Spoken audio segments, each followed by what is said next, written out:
વિદેશમાં પીઆર મેળવવાની ઘેલછા પરમાર પરિવારને મોંઘી પડી છે। ઓસ્ટ્રેલિયાના પીઆર મેળવવા માટે તાંત્રિકના સંપર્કમાં આવેલા યુવકે લાખો રૂપિયા ગુમાવવાનો વારો આવ્યો। મળતી વિગત પ્રમાણે ભક્તિનગર પોલીસ સ્ટેશન વિસ્તારમાં રહેતા સતીશ ધામી નામના ભુવાએ તાંત્રિક વિધિના નામે અમદાવાદના પરમાર પરિવાર સાથે 24 લાખથી વધુની રકમની છેતરપિંડી આચરી હતી। તાંત્રિકે પરમાર પરિવારમાં થતા કંકાસ તેમજ દીકરાના ઓસ્ટ્રેલિયા ખાતે પીઆરનું નિરાકરણ ધાર્મિક વિધિથી કરાવી આપવાની લાલચ આપી 24 લાખથી વધુની છેતરપિંડી આચરવામાં આવી હતી। આ સંદર્ભે કરિયાણાના વેપારીને પોલીસનો સંપર્ક કરતા પોલીસે સતીશ ધામી વિરુદ્ધ ગુનો દાખલ કરીને જેલના હવાલે કર્યો હતો। સાથે જ ભક્તિનગર પોલીસે કાર સહિત 12.40 લાખનો મુદ્દામાલ પણ કબજે કર્યો છે।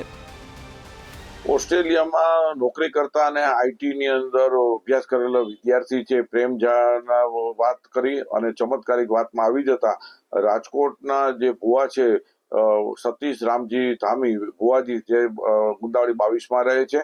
30 વર્ષથી એવું જોવાનું દુગ્ધ મટાણું કામ કરે છે, બ્રહ્મા નાખવાનું કામ કરે છે।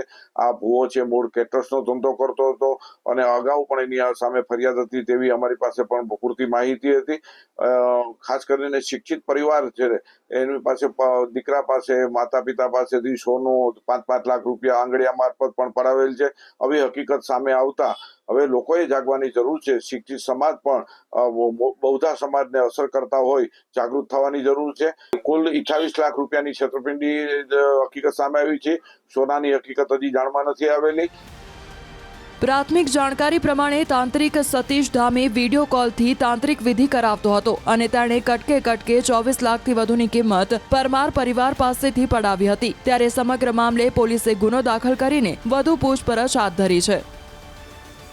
ફરિયાદ આપેલી કે ભક્તિનગર પોલીસ સ્ટેશન વિસ્તારમાં રહેતા સતીશ રામજી ધામી જે છે ભુવા છે અને તાંત્રિક વિધિનું કામ કરે છે અને એ જે ફરિયાદી છે એમના છોકરા ઓસ્ટ્રેલિયા રહે છે અને આ ધાર્મિક વિધિમાં જાણકાર હોય ને એમનો કોન્ટેક્ટ થયેલો એમના છોકરા મારફતે અને ત્યારબાદ એમના પિતાજી અહીંયા રહેતા હોય એમને એનો કોન્ટેક્ટ કરેલો અને વારંવાર કંઈક ઘર કંકાસ અથવા ગમે તે પ્રોબ્લેમ હોય તો હું સોલ્વ કરી આપીશ એવી બાંયધરી આપીને એમને એમના પર વિશ્વાસ આવેલો અને તૂટક બેંકના ટ્રાન્ઝેક્શનથી પૈસા તેમજ અમુક રોકડા રૂપિયા એમ કરીને 24 લાખ રૂપિયા આ તાંત્રિકને આપેલા અને કામ ન થતા અને એમને અસંતોષ થતા એ બાબતે ફરિયાદ ચીટિંગની અને વિશ્વાસઘાતી BNS કલમ 318(4) તેમજ 354 મુજબ આપેલ છે।